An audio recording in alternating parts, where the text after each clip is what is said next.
खबर यूपी के बलिया से है, जहां बलिया में सब्जी के दाम आसमान छू रहे हैं और सब्जियों के दाम बढ़ने से लोगों की थालियों में सब्जी धीरे धीरे गायब हो रही है। लोगों को सब्जियां खरीदने में महंगाई की मार से पसीने छूट रहे हैं। वहीं योगी सरकार के परिवहन मंत्री कह रहे हैं कि किसानों को हम लाभ देंगे।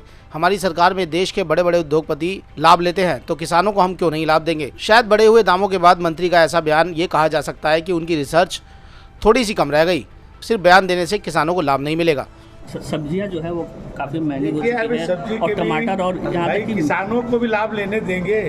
देश के बड़े बड़े उद्योगपति बहुत बड़े बड़े लाभ लेते हैं, तो कहीं किसान के ही उपज का भी उनको दाम यदि दुगना मिल रहा है तो लेने दीजिए। हम लोग तो चाहते हैं कि बलिया के हमारे जो सब्जी है वो जो कम पैसे में बिकती है उसको बाहर बेच करके हम लोग ज़्यादा पैसा में बेचे। इसके लिए हम लोग पैकेजिंग हाउस बनाने चाहते हैं बलिया में। माननीय मुख्यमंत्री जी ने अनुमति दिया है बलिया में पैकेजिंग हाउस बना के यहाँ से जहाज से, ट्रेन से और नाव के माध्यम से, जो स्टीमर के माध्यम से हम लोग इसको बाहर ले जाएंगे और यहाँ के बलिया के लोगों को सब्जियों को, चाहे उनके अन्न है जो श्री अन्न सबसे ज़्यादा बलिया में पैदा होता है और ऑर्गेनिक खेती पूरे हिंदुस्तान में सबसे ज़्यादा बलिया में होती है। हमारे यहाँ एक ही फसल होती है लेकिन उसका मूल्य इनको नहीं मिल पाता है। हम लोग चाहते हैं कि इनके मूल्य जो है, जो ऑर्गेनिक का मूल्य है वो मिले, इनको एक समान खेती का मूल्य उनको मिलता है। मंत्री जी, जिस तरह से ओम प्रकाश राजभर का एक बयान आया है कि यहाँ भी उत्तर प्रदेश में भी पार्टियों में टूट हो सकती है, तो क्या आपको लगता है कि आपके पास जो है वो सपा या तमाम ऐसे विधायक भी आपके संपर्क में हैं जो सपा को छोड़ना चाहते हैं और बीजेपी में 2024 में मोदी जी के साथ आना चाहते हैं? आप देखिए 2014 से 17, 19 और 22 ये 4 इलेक्शन हुए। चारों में दूसरे दलों के बड़े बड़े नेता माननीय मोदी जी और योगी जी के नीतियों से प्रभावित होकर के भाजपा में शामिल हुए।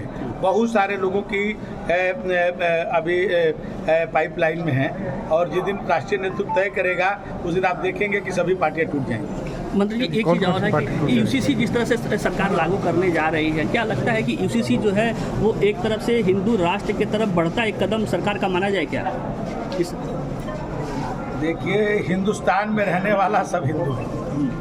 हिंदुस्तान में रहने वाले सब हिंदू हैं और ये बताइए कि अभी यदि ये कहा जाता है कि कोई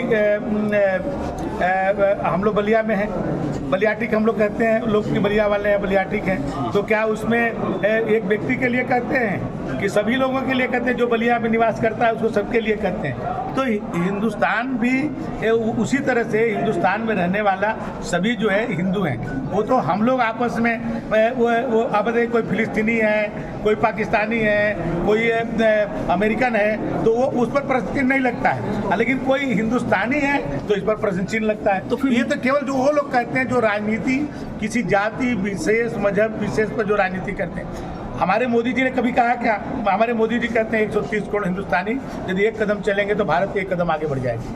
हमारे योगी जी कहते हैं 25 करोड़ यदि उत्तर प्रदेश वासी एक कदम आगे बढ़ेंगे तो पूरे हमारा उत्तर प्रदेश 125 करोड़ 25 करोड़ एक कदम बढ़ जाएगा। तो हम लोग तो पूरे भाई मोदी जी कहते सबका साथ सबका विकास, न किसी का वर्चस्व न किसी की उपेक्षा, मैंने सबकी बात करते हैं। ये तो वो लोग कहते हैं जो किसी विशेष लोगों की बात करते हैं। ठीक है।